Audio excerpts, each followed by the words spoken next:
Bonjour les amis. Fred aurait été heureux de voir mes résultats.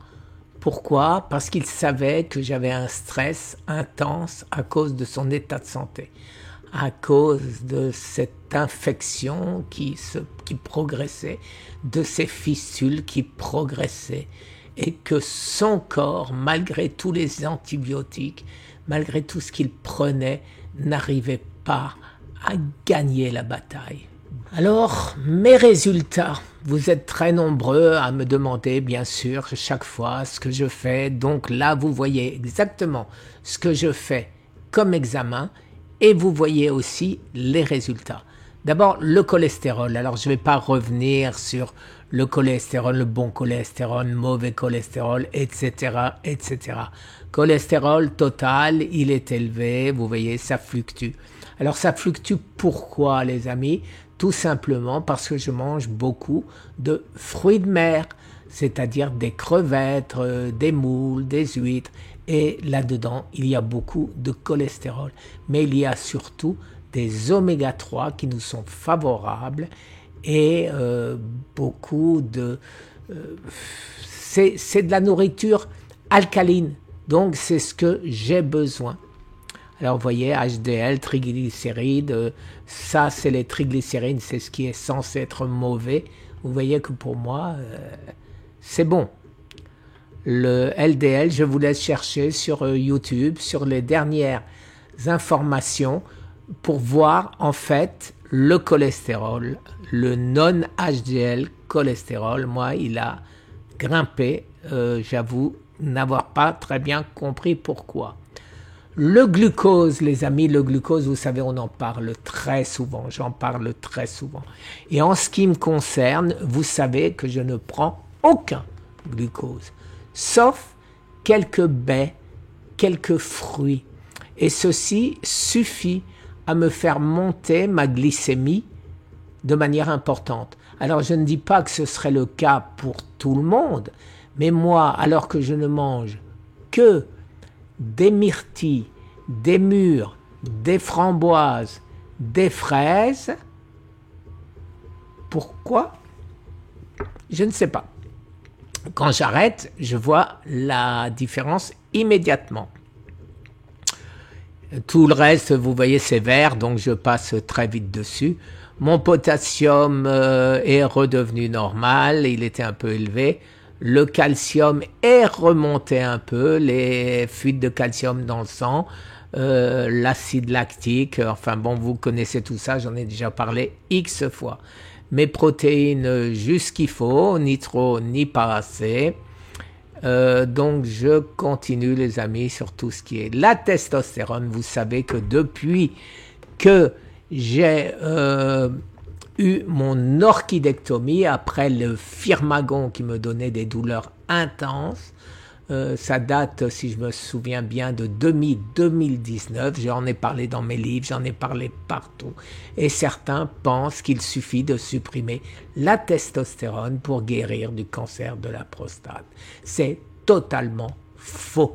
C'est totalement faux puisque toutes les personnes qui meurent du cancer de la prostate ont été supprimés de la testostérone. Ils ne produisent plus de testostérone.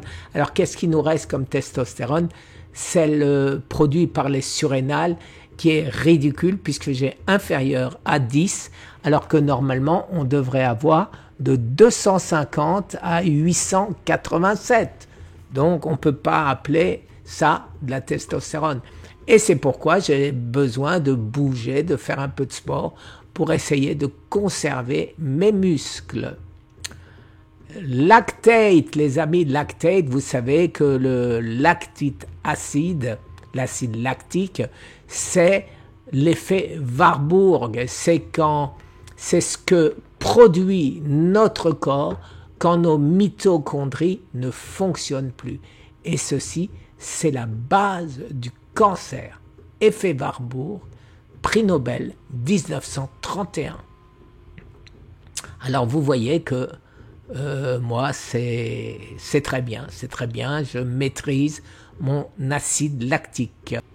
aussi. Là, rien de particulier. Tout est bon. Et je passe à ce fameux lactique acide. Vous avez vu qu'il s'était envolé ces 3 dernières fois et que la baisse là a été considérable puisque maintenant je suis vraiment dans le range, c'est-à-dire la moyenne en plein milieu. Voilà, et j'espère avoir compris.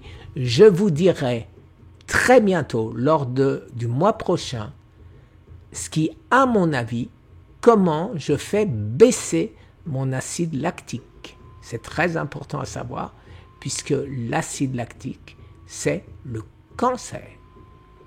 Pas bien sûr pour les sportifs qui produisent de l'acide lactique qui leur donne des crampes dans les muscles. Rien à voir. C'est le même acide lactique, évidemment. Mais ça ne fait pas la même chose quand vous avez le cancer et que vous n'avez pas le cancer. Le sélénium, j'en prenais trop et donc j'ai réduit, bien évidemment. Ici, nous avons tout en vert, donc je passe dessus. Je vous rappelle que tous mes résultats médicaux sont sous mes vidéos dans un dossier que j'ai sur Google Drive où tout le monde peut accéder. Comme ça, vous pouvez voir exactement ce que je fais ou ce que je ne fais pas. Et je ne cache rien, contrairement à certains qui disaient que j'ai caché mon orchidectomie ou que j'ai pris du firmagon ou du... je me rappelle même plus comment il s'appelle l'autre, pendant 2 mois et que c'est ça qui m'aurait sauvé alors que c'est un traitement palliatif qui nous donne un répit maximum de 2 ans. Je vous rappelle que j'ai 5 ans de cancer derrière moi. Voilà les amis, le cortisol, alors là magnifique, j'ai su être zen, calme et tout. Alors vous voyez le stress que me faisait notre ami, m'avait fait flamber le cortisol et qui est retombé maintenant puisque je savais qu'il fallait que je me prenne en main et que je fasse attention. Vous êtes extrêmement nombreux à me dire que vous avez du mal à trouver mes vidéos sur YouTube ou sur Google. En effet, pourquoi? Les nouveaux algorithmes de YouTube. Alors, qu'est-ce que vous faites? Vous allez simplement sur Microsoft Bing, sur Yahoo, et vous tapez Guy Tenenbaum avec Jack Steam, et vous allez voir, oh surprise, que la vidéo la plus importante, une vidéo que j'ai faite avec Jack, qui a déjà 993 000 vues, qui est sur YouTube, mais introuvable sur YouTube quand on utilise le moteur de recherche de Google ou YouTube. Pourquoi? Je vous mets donc le lien de cette vidéo sur YouTube ci-dessous. Merci les amis, une excellente journée. Au revoir.